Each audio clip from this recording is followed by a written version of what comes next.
Сіздерден келген әрбір хатқа жауап беруге, сіздердің әрбір мәселелеріңізге қолдан келгенше көмек беруге әрине әрекеттенеміз.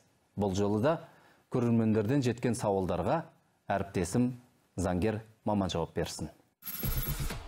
1977-1987 жылдары арматура жасайтын цехте дәнекерлеуші болып қызмет еттім. Бұл денсаулыққа зиян жұмыс болғандықтан кейін зейнетке шыққанда қосымша ақша қосылу керек пе?